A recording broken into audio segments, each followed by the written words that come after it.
Samedi 7 mars 2015, cette semaine dans le grand show de l'info, le plan Vigipirate maintenu jusqu'au 10 avril prochain, le Nasdaq qui a passé cette semaine la barre des 5000 points, nous verrons toute cette euphorie et pourquoi cette euphorie. Le Mobile World Congress s'est clôturé jeudi 5 mars à Barcelone, nous verrons les principales annonces de ce salon dédié à la mobilité. Enfin, comme chaque semaine, ce sera le récap.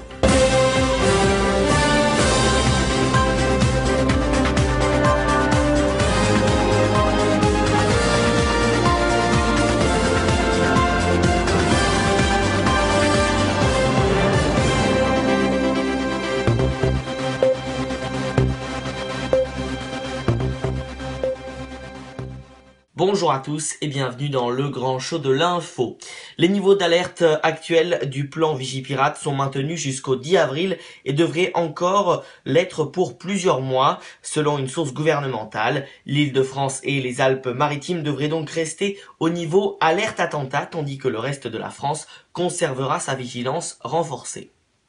122 000 soldats, gendarmes et policiers chargés de protéger les sites sensibles en France, une mobilisation sans précédent prolongée pour plusieurs mois qui a un coût économique bien sûr, mais qui risque aussi de fatiguer les hommes sur le terrain, soumis à une rude épreuve depuis le mois de janvier. Mes collègues, sincèrement, ils sont épuisés, quoi. Ils sont épuisés, et puis là, leur dire que ça va continuer comme ça, je pense qu'au bout d'un moment, ça va vraiment poser problème.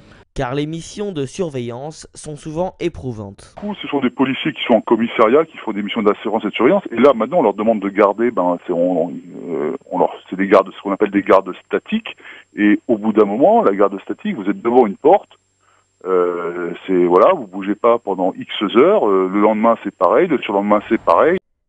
Il y a un mois, le Premier ministre Manuel Valls avait prévenu, le plan Vigipirate, avait-il dit, sera prolongé autant que nécessaire, tant que la menace terroriste restera élevée. C'est l'euphorie à la bourse de New York. Le Nasdaq, le marché boursier des sociétés du secteur des valeurs technologiques, a atteint cette semaine les 5000 points. Alors pourquoi cette euphorie? La réponse.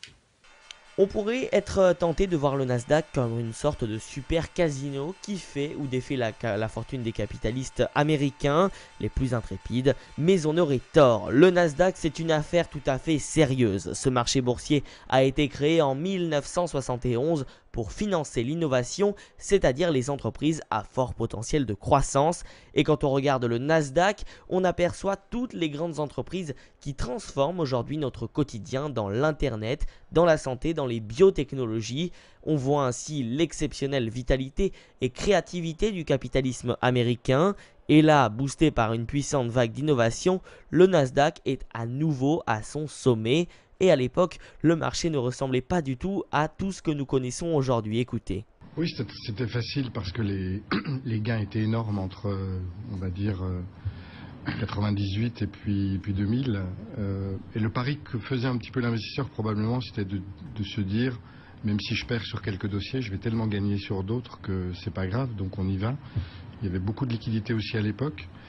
Et il y avait, mais je crois qu'il y avait quand même une histoire qu'on racontait, c'était quand même cette histoire d'Internet qui était un peu une histoire naissante, que les gens d'ailleurs connaissaient pas trop. Et on nous avait quand même raconté une belle histoire à l'époque. Aujourd'hui, on n'a pas d'histoire. Donc moi, je ne crois pas qu'on soit dans la même problématique. L'histoire, c'était la nouvelle croissance.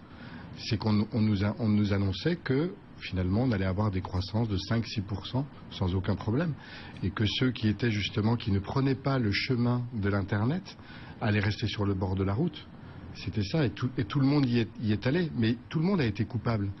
Moi, je me souviens, j'étais dans des sociétés de distribution, j'analysais des sociétés de distribution qui, quand même, étaient un petit peu liées à Internet, mais très peu.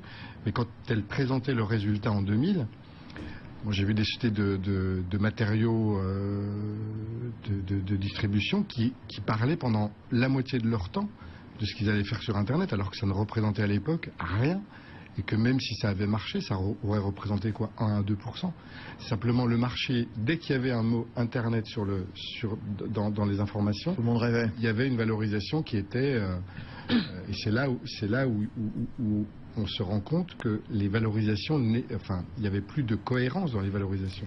Alors tout d'abord, il y a toujours eu des excès au Nasdaq.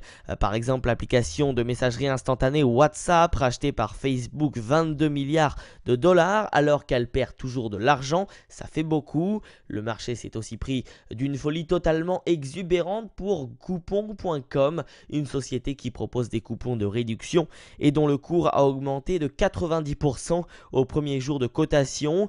Mais il ne faut pas s'arrêter à ces quelques exemples isolés. Le Nasdaq est bien plus sérieux qu'il y a 15 ans. Les investisseurs ont payé cher d'avoir cru que les arbres pouvaient monter jusqu'au ciel. Beaucoup de choses ont changé. Le nombre de sociétés cotées a été divisé par 2 et surtout l'Internet est entré dans un nouvel âge. Des entreprises ont disparu et celles qui ont résisté sont plus solides. Et puis si l'on compare la valorisation actuelle des entreprises avec celle d'il y a 15 ans, on voit que la moyenne est beaucoup plus raisonnable et que les critères ont bien changé. Alors au Nasdaq, on retrouve également des valeurs vedettes. La star, c'est Apple, bien sûr, première capitalisation boursière au monde. Derrière, il y a Microsoft qui était en première position il y a 15 ans et qui a perdu 40% de sa valeur. Mais c'est surtout les petits nouveaux qui ont fait le bonheur du Nasdaq. Le cours de Facebook a doublé en 3 ans. L'action de Netflix qui propose des films et des séries sur Internet s'est envolée, tout comme celui de Tesla, le constructeur californien de voitures électriques. On le voit, ce qui est spectaculaire, c'est la capacité des Américains à créer et à faire grandir des entreprises qui deviennent des géants mondiaux en un temps record, alors qu'en France ou en Europe, on peine à bâtir de nouvelles grandes entreprises de technologie. Chez nous, on s'appuie davantage sur de vieux groupes traditionnels avec certes de beaux savoir-faire, mais moins présents dans les secteurs d'avenir. Si l'Europe peut et veut peser dans le monde de demain, il lui faudra en effet acquérir un peu de cette vitalité exceptionnelle que l'on perçoit aujourd'hui au Nasdaq. Et puis le Mobile World Congress, salon dédié à la mobilité, se tenait du 2 au 5 mars. Retour sur les principales annonces faites lors de ce salon à Barcelone. Le Mobile World Congress, c'était cette semaine, ce salon de l'industrie et de la téléphonie mobile qui regroupe tous les objets de la mobilité, organisé par la GSM Association, association de 250 industriels et 850 opérateurs de téléphonie mobile. Ce salon se déroule depuis des années dans la ville de Barcelone, en Espagne. En plus de la présentation de produits, des grandes personnalités du web tiennent des conférences à l'image du patron de Facebook, Mark Zuckerberg, qui a déclaré qu'il souhaitait étendre l'accès dans tous les pays sous-développés. Et première annonce de ce salon, c'est Samsung qui dès dimanche soir a annoncé le Galaxy S6 et S6 Edge, deux smartphones très haut de gamme qui viennent directement concurrencer l'iPhone 6 d'Apple sorti en septembre dernier. L'un des deux téléphones de la firme sud-coréenne a un écran au bord totalement incurvé. Effet waouh ou véritable utilité, seuls les utilisateurs prêts à débourser 850 € pour ce téléphone pourront le dire. En effet, le S6 Edge avec écran incurvé est proposé à partir de 850 €, tandis que le S6 normal sera proposé à 700 €. En plus de ces deux smartphones, Samsung a annoncé un nouveau service, Samsung Pay. Comme Apple et Apple Pay, le téléphone Samsung vous permettra de payer grâce à des partenariats qu'il est en train de passer avec les services de cartes de paiement, Visa, Mastercard, American Express et les banques. Côté smartphone haut de gamme, on note également le nouveau smartphone de HTC, le One M9, avec comme particularité un meilleur appareil photo par rapport à l'édition 2014. Sans oublier Microsoft qui a racheté Nokia l'an dernier et qui a proposé deux smartphones, le 640 et le 640 XL. Ici, nous sommes sur des téléphones entrée de gamme avec un prix d'entrée de 199 € tout de même.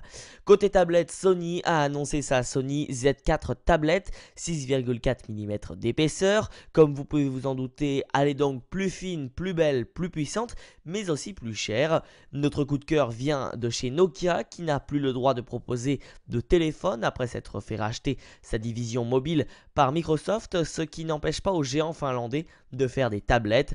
En particulier la N1, petit écran de 7,9 pouces, elle fonctionne sous Android, le système de Google, mais avec une surcouche qui simplifie l'utilisation. Pour le moment uniquement vendu en Chine pour l'équivalent de 250 €, on espère bientôt l'avoir sur notre marché français. Mais les grandes stars de ce salon, c'était les montres connectées. Après Samsung, Sony ou encore Asus, le géant chinois Huawei a lancé sa Huawei Watch tournant sous Android Wear, le système inventé par Google pour ses montres connectées. Cette Huawei Watch est ronde et affiche un très beau design. Sa batterie, elle tiendrait une journée, le gros point faible de ces montres aujourd'hui. Il faudrait en effet imaginer la recharger tous les soirs. LG, quant à lui, a lancé sa troisième montre connectée, la G-Watch Urbane. La particularité de celle-ci est qu'elle dispose d'une entrée pour carte SIM qui la rend donc complètement indépendante. Elle peut donc fonctionner sans l'aide du smartphone. Au salon, on a pu également voir l'Outsider Pebble et sa toute nouvelle Pebble Time. Pebble, c'est une montre à écran e-ink comme les liseuses. Sa particularité est d'avoir une autonomie de 7 jours. La petite marque américaine qui a dévoilé sa nouvelle version, Pebble Steel Time, que l'on peut précommander sur la plateforme de crowdfunding Kickstarter. Alors, absent de ce Mobile World Congress, Apple, qui comme à son habitude boycotte tous les salons du monde, fan de la marque à la pomme, ne vous inquiétez pas, lundi soir à 18 h heure française, la firme de Cupertino convie les journalistes pour une grande keynote qui permettrait d'en savoir plus sur l'Apple Watch qui sortirait au mois d'avril. Apple pourrait également lancer un nouvel iPad ou de nouveaux ordinateurs portables. Les rumeurs courent à bon train sur le web.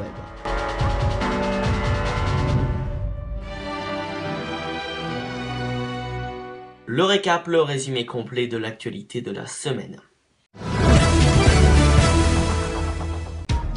Dans l'actualité cette semaine, François Hollande affirme mercredi 4 mars vouloir arracher les électeurs du Front National à l'approche des élections départementales. Dans une tribune dans le Parisien, le FN est donné en tête des intentions de vote pour le scrutin des 22 et 29 mars.